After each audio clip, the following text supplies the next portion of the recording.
RCP Singh कहां गायब है? रामचंद्र प्रसाद सिंह, वही जो कभी जदयू के पूर्व अध्यक्ष हुआ करते थे, राज्यसभा सांसद थे, केंद्रीय मंत्री थे, लेकिन बाद में उनके दिन ऐसे पलटे कि आरसीपी सिंह बिहार की राजनीतिक स्क्रीन से अचानक गायब हो गए। खबरें आई कि वो क्षेत्र भ्रमण कर रहे हैं, पूरे बिहार के दौरे पर निकले थे आरसीपी सिंह, और अंतिम में उनका खूंटा जो है वो नालंदा में जाकर गड़ जाता है। नालंदा लोकसभा सीट आरसीपी सिंह लड़ना चाह रहे थे, लेकिन यह बीते दिनों की बात हो गई। यह कहानी तब की थी जब भारतीय जनता पार्टी को नालंदा से एक तगड़ा उम्मीदवार चाहिए था, जो कुर्मी जाति से हो, जिसकी जन्मस्थली नालंदा हो। उस दोनों मापदंड पर आरसीपी सिंह फिट बैठ रहे थे, लेकिन 28 जनवरी 2024 के बाद पिक्चर ही बदल गई, तस्वीर बदल गया। नीतीश कुमार बीजेपी के साथ चले आए। उसके बाद से आरसीपी सिंह कहां गायब हैं?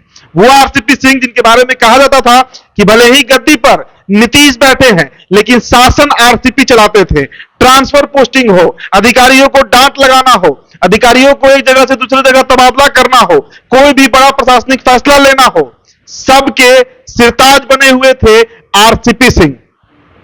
बाद में नीतीश कुमार से उनकी दूरियां बढ़ती चली गई। उनके खिलाफ नीतीश कुमार को कई तरह की शिकायतें आने लगी कि वो मनमानी करते हैं। 2020 के टिकट बंटवारे में उन्होंने जानबूझकर जदयू में वैसे प्रत्याशी को उतारा कि विधानसभा में बड़ा नुकसान हुआ जेडीयू को। इस तरीके से नीतीश कुमार और आरसीपी सिंह के बीच 25 साल की जो दोस्ती थी वो खत्म हो गई। नीतीश की सबसे बड़ी दुश्मन बीजेपी, उस पार्टी को ज्वाइन कर लेते हैं आरसीपी सिंह, और फिर बीजेपी की तरफ से उन्हें यह फरमान जारी कर दिया जाता है कि भाई नालंदा आप संभालिए, नालंदा में हमारा कोई प्रत्याशी नहीं है जिसको हम लोकसभा चुनाव लड़ा सके।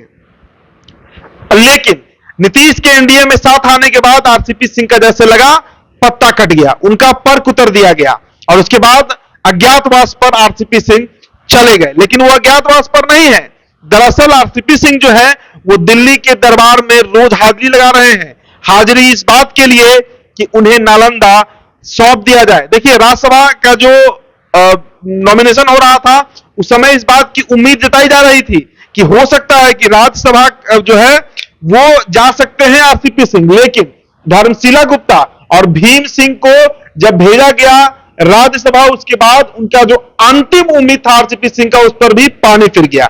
तो अब जो एकमात्र विकल्प बचा है आरसीपी सिंह के पास वो नालंदा लोकसभा है, जिसको लेकर वो फील्डिंग में लगे हुए हैं। दरबार में इनकी हाजिरी हो रही है। दरबार दिल्ली का है, बड़े नेताओं का दरबार है, और खबर यह भी है कि संजय गांधी जो कि नीतीश कुमार के कान कहे जाते हैं, मतलब जो संजय गांधी नीतीश को कहते हैं नीतीश वही सुनते हैं, उनसे लगातार आरसीपी सिंह संपर्क में है। आरसीपी सिंह चाहते हैं कि जिस तरीके से 2019 का प्रकरण सीतामढ़ी लोकसभा चुनाव को हुआ था लेकर, कि वहीं से बीजेपी के विधायक थे सुनील कुमार पिंटू, और बाद में जब वो सीट जेडीयू को चली गई तो सुनील कुमार पिंटू ने बीजेपी से छलांग लगाकर जेडीयू के सिंबल पर चुनाव लड़ा और सीतामढ़ी से सांसद बने। उसी तर्ज पर इस बार आरसीपी सिंह चाहते हैं कि भले ही वो बीजेपी में है, लेकिन नालंदा लोकसभा सीट अगर लड़ना हो, और नालंदा तय सी बात है कि वहां पर अब नीतीश कुमार का ही प्रत्याशी लड़ेगा एनडीए की तरफ से। जब नीतीश नहीं थे तो बीजेपी वहां से लड़ती, लेकिन अब चूंकि नीतीश कुमार आ गए हैं, नालंदा नीतीश कुमार का ही होगा। तो ऐसे में 3 बार से जो सांसद कौशलेंद्र कुमार हैं उनका टिकट कट जाए, उनका टिकट काट दिया जाए। उन्होंने कहा भी है कौशलेंद्र कुमार ने कि भाई नीतीश कुमार के लिए हम कोई कुर्बानी दे सकते हैं। तो आरसीपी सिंह चाहते हैं कि वो कुर्बानी नीतीश कुमार ले कौशलेंद्र कुमार से, और उस कुर्बानी का जो फल है वो आरसीपी सिंह को मिले। मतलब नालंदा से जेडीयू के सिटिंग एमपी कौशलेंद्र कुमार का टिकट काटकर वो सीट आरसीपी सिंह को दिया जाए। लेकिन अब इसमें दुविधा कहां है? दोनों पार्टियों का अप्रूवल चाहिए, जनता दल यूनाइटेड का भी चाहिए और भारतीय जनता पार्टी का भी चाहिए।